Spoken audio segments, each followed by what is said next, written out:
অনেক দিন আগে একটা ব্যক্তি ছিল। নদীর ধারে তার একটা ক্ষেত ছিল, খুব সুন্দর একটা ক্ষেত। পরিশ্রম করে সেখানে সে ফসল উৎপাদন করল। একদিন বন্যা হলো আর সমস্ত ফসল বয়ে নিয়ে গেল। প্রতি বছর বন্যা হতো আর বারবার ওর ফসল বয়ে নিয়ে যেত। সে ব্যক্তি খুব দুঃখী হয়ে পড়ল। সে ভাবল, কেন বারবার আমার সাথে এরকম হয়?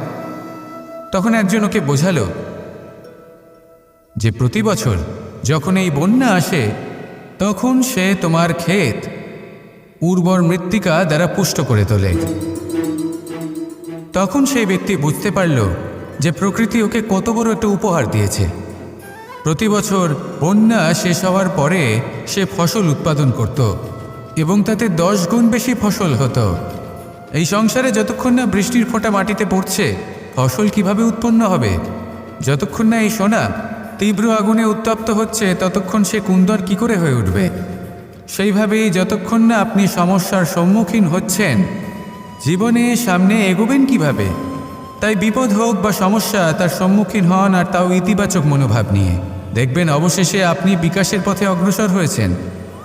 আসুন আমার সাথে ভালোবেসে বলুন, রাধা রাধা।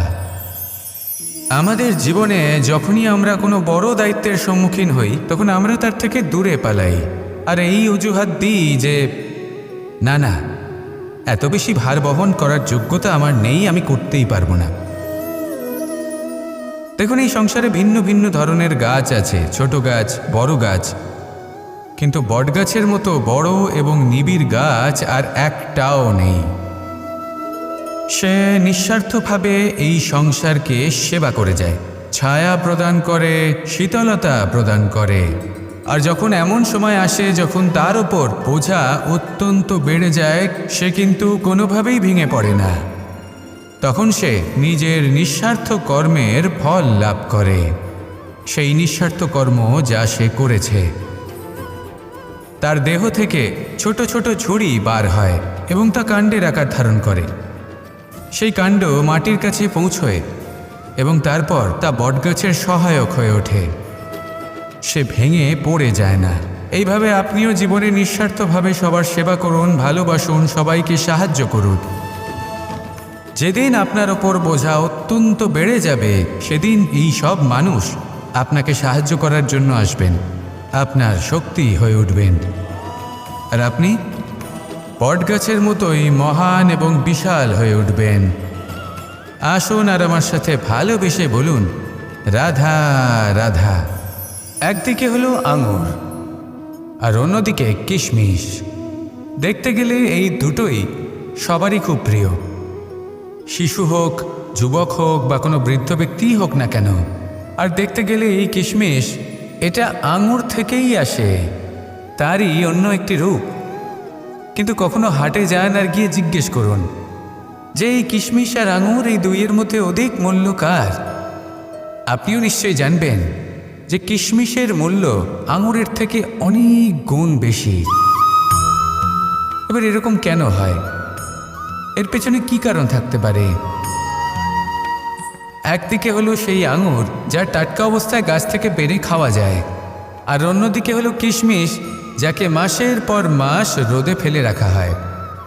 একদিকে আঙুর যা কিনা অত্যন্ত রসালো, আর কিশমিশে কোনো রসই নেই। একটি হলো অত্যন্ত কোমল এবং সুন্দর, অন্যটি অমসৃণ এবং তাতে বিন্দুমাত্র সৌন্দর্য নেই, তাও তার মূল্য বেশি। এইসব কেন হয়? এই কারণেই হয় কারণ সেই আঙুর অনেক মাস পর্যন্ত রোদ সহ্য করে থাকে, কষ্ট সহ্য করে থাকে, তবেই সেই আঙুর কিশমিশে পরিণত হয়। এবার জীবনের কড়া রোদ যাকে সহ্য করতে হয়, তার সাথেও এটাই হয়ে থাকে, তারও মূল্য আপনা থেকেই বৃদ্ধি পায়। আপনার জীবনে আপনার গুণ, আপনার প্রতিভা, তা অত্যন্ত গুরুত্বপূর্ণ। কিন্তু যখন আপনি অভিজ্ঞতা লাভ করেন, তখনই সেই অভিজ্ঞতা আপনার গুণ এবং প্রতিভাকে আরও অনেক বেশি শ্রেষ্ঠ করে তোলে। তাই জীবনের কঠোর রোদের মধ্যেও দাঁড়িয়ে থাকাটা শিখে নিন, সাহসের সাথে কঠিন পরিস্থিতির সম্মুখীন হওয়াটা শিখে নিন। ঠিক এইভাবেই অভিজ্ঞতা লাভ করতে হয়, আর এই অভিজ্ঞতা আপনার মূল্য বৃদ্ধি করতেই থাকবে, করতেই থাকবে। আর তখন এই মন প্রসন্ন হয়ে বলবে, রাধা রাধা। মানুষের জীবনে সবসময় কিছু না কিছু ঘটে চলেছে। কখনো ভালো কিছু ঘটে, আবার কখনো দুর্ঘটনা ঘটে। এবার যখনই কোনো দুর্ঘটনা ঘটে, মানুষ ঈশ্বরের কাছে প্রার্থনা করে যে, হে ঈশ্বর, আমাকে রক্ষা করুন, এই বিপদ থেকে আমাকে উদ্ধার করুন। বা সে সেই সমস্ত দোষ চাপিয়ে দেয় নিজের প্রারব্ধ, নিজের ভাগ্যের ওপর। কিন্তু যদি আপনি গভীরভাবে ভাবেন, তাহলে প্রত্যেক দুর্ঘটনা, বাধা এবং বিপদ আপনার জীবনে শুধু একটাই উদ্দেশ্য নিয়ে আসে, আপনাকে আরও যোগ্য করে তোলার জন্য। যদি আপনাদের একটা উদাহরণ দিই, বর্ষার ঋতুতে যখন প্রচণ্ড মাত্রায় বৃষ্টি পড়ে, ছাদ থেকে জল পড়তে থাকে, তখন আপনি নিশ্চিত করে নেন, স্থির করে নেন যে এবার আমি এই ছাদকে নতুন করে বানিয়ে তুলব, আরও শক্তিশালী বানিয়ে তুলব, আরও দৃঢ় বানাবো। আপনার জীবনে যখন কোনো অসুখ করে, তারপর আপনি জীবনে আরও সাবধানী হয়ে যান, আরও সতর্ক হয়ে যান, স্থির করে নেন যে এটা যেন দ্বিতীয়বার না হয়, ঠিক কি না? এই বিপদ, এই দুর্ঘটনা, এই সংকট, এগুলো জীবনে আসবে আপনাকে আরও শ্রেষ্ঠ করে তোলার জন্য। এবার এটা আপনার ওপর।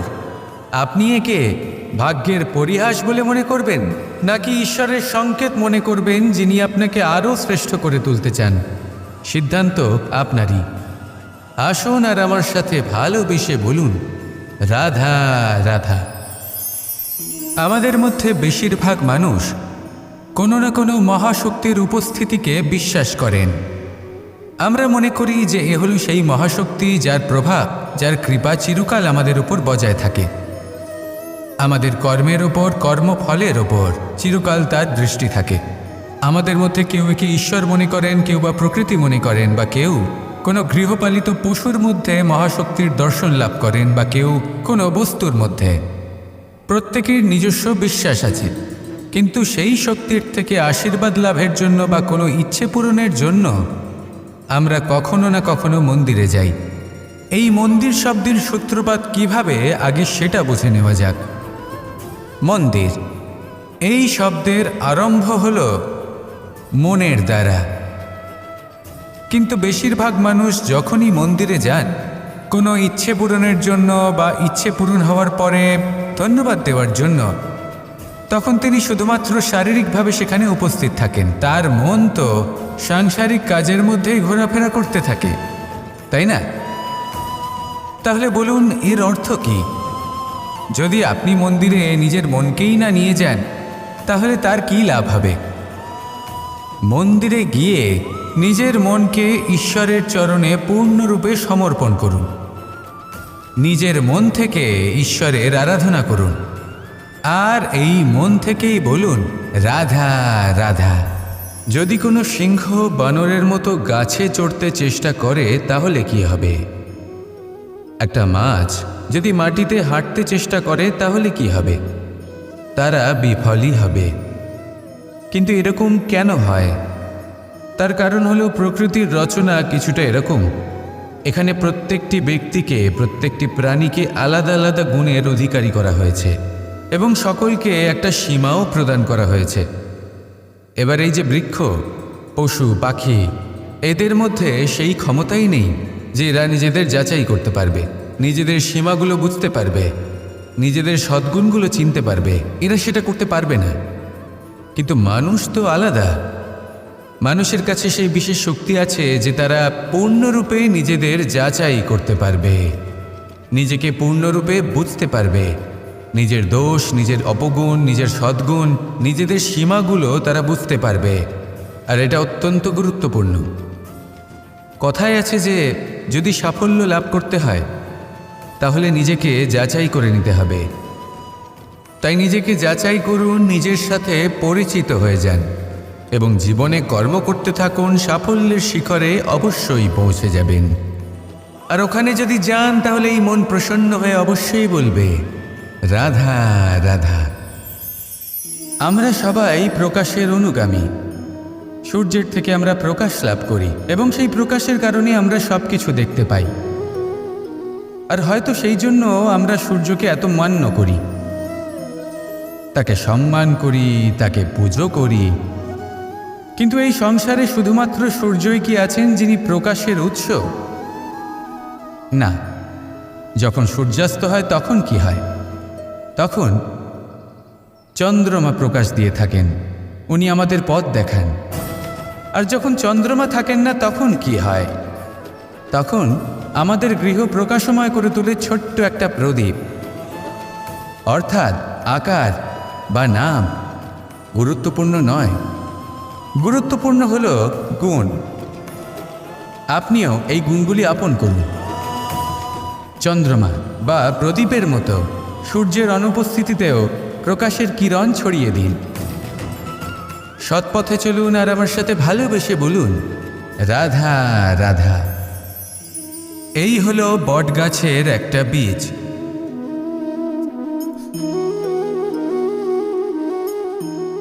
চলুন এটা রোপণ করা যাক, একটু জল দেওয়া যাক। এবার এখানে একটা বিশাল বটবৃক্ষ উৎপন্ন হবে। কিন্তু কিভাবে? এতে কে সাহায্য করবে? এটা সম্ভব কে করে দেখাবে? প্রকৃতি। আগে হ্যাঁ, এই সংসারে যা কিছু উৎপন্ন হয়, যা কিছু নষ্ট হয়, তার জন্য প্রকৃতিই দায়ী হন। এই প্রকৃতির কারণেই তো রৌদ্র আসে, প্রকৃতির কারণেই বৃষ্টি হয়, জল পাওয়া যায়। তার কারণেই এই বটের বীজ তা এক বিশাল বটবৃক্ষে পরিণত হবে। কিন্তু একজন মানুষকে দেখুন, মানুষ বলবে এই বৃক্ষে আমার অধিকার রয়েছে। কেন? কারণ আমি এই বীজ বপন করেছি। এবার সমস্ত কাজ প্রকৃতি করবে আর সমস্ত শ্রেয় মানুষ নিয়ে যাবে। এটা কি উচিত? কখনোই নয়। এবারের উত্তর প্রকৃতিতেই লুকোনো আছে। কখনো কোনো পাখিও এই বীজ রোপণ করে, সেখানে বৃক্ষ উৎপন্ন হয়, তাতে ফল আসে, সেই পাখি সেই ফল খায়, কিন্তু সেখানকার বাকি পাখি এবং প্রাণীদের সেই ফল খেতে বারণ করে না। সেই বৃক্ষের উপর নিজের অধিকার প্রমাণ করতে চেষ্টা করে না, সবার মধ্যে ভাগ করে দেয়।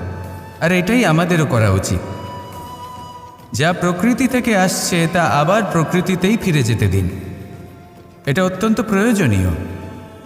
পাখিদের মতো হতে চেষ্টা করুন, তবেই আপনার এই মন আকাশে উড়তে থাকবে আর সুপ্রসন্ন হয়ে বলবে, রাধা রাধা। পাণ্ডবরা বন থেকে এসেছিলেন। ওনাদের কাছে না কোনো ধন ছিল, না কোনো সম্পদ, না বিদ্যা। নিজের পরিশ্রমের দ্বারা ওনারা বিদ্যা অর্জন করেছিলেন, আর তার দ্বারাই সম্পদ অর্জন করলেন আর ধনও অর্জন করলেন। এই পাণ্ডব ছিলেন অত্যন্ত কুশল এবং শক্তিশালী। যুধিষ্ঠির নিজের পরিশ্রম দ্বারা এমন জ্ঞান অর্জন করেছিলেন যে এই সংসার ওনাকে ধর্মরাজ যুধিষ্ঠির অভিহিত করেছিল।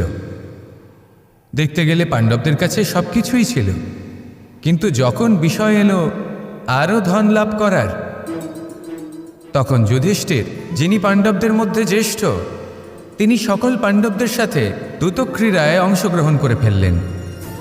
এর ফলে না শুধু ধনলক্ষ্মী, ধর্মলক্ষ্মী, বিবেকলক্ষ্মীকেও হারালেন, আর শুধু তাই নয়, নিজের গৃহলক্ষ্মী দ্রৌপদীকেও হারিয়ে ফেললেন।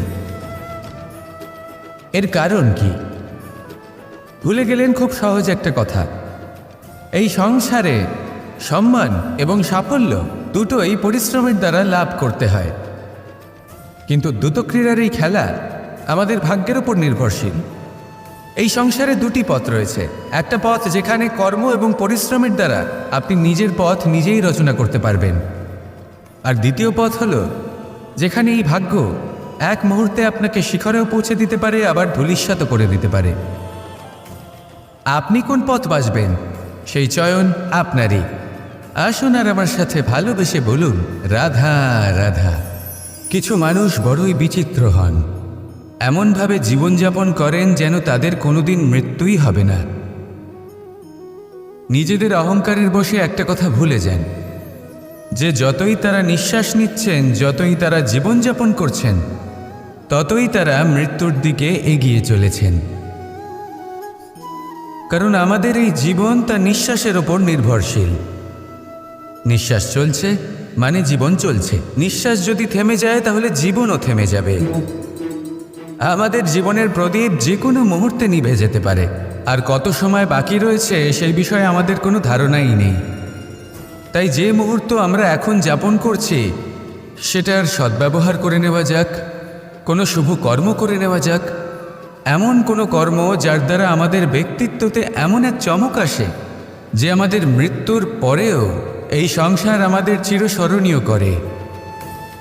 কারণ একটা কথা ঠিক, মৃত্যু হলো একটা অটল সত্য, তাকে মেনে নিতেই হবে, স্মরণীয় করে রাখতেই হবে। যে সময় আছে তার সদ্ব্যবহার করুন আর আমার সাথে ভালোবেসে বলুন, রাধা রাধা। মোহ আপনার অন্তরের আরও একটা শত্রু। এবার মানুষ প্রেম আর মোহের মধ্যে পার্থক্য বুঝতে পারে না। কিছু মানুষ ভাবে যে মোহর মধ্যে খারাপ কি আছে। যদি কোনো মানুষের তার বাবা মার প্রতি, তার সন্তানের প্রতি মোহ থাকে, তবে খারাপ কি আছে? খারাপ আছে, আর সেটা তাদের জন্য খারাপ হতে পারে যাদের প্রতি আপনার এই মোহ আছে। এবার মোহ আর প্রেমের মধ্যে পার্থক্য আপনাকে বোঝাচ্ছি। মোহ শুধুমাত্র পেতে চায়, সেখানে প্রেম শুধুমাত্র দিতে শেখায়। এই দুই পরিস্থিতিতেই আপনার হাত প্রসারিত থাকে। মোহের ক্ষেত্রে কোনো বস্তু বা কোনো ব্যক্তিকে লাভ করার জন্য, আর প্রেমে শুধুই প্রদান করার জন্য। মোহর বশে আপনার পায়ে বাঁধন পড়ে যেতে পারে। যদি মাতা পিতার তার সন্তানের প্রতি মোহ থাকে, তাহলে তারা তাদের সন্তানকে কখনো দুঃখে, চিন্তায়, যন্ত্রণায় দেখতেই পারবে না। সেই জন্য তারা সন্তানকে বেঁধে রাখতে চান একটা সুরক্ষিত ক্ষেত্রে, যেখান থেকে না তারা সংসারকে দেখতে পায়, না পরখ করতে পারে, না কিছু শিখতে পারে, না বিকট পরিস্থিতির সম্মুখীন হতে পারে।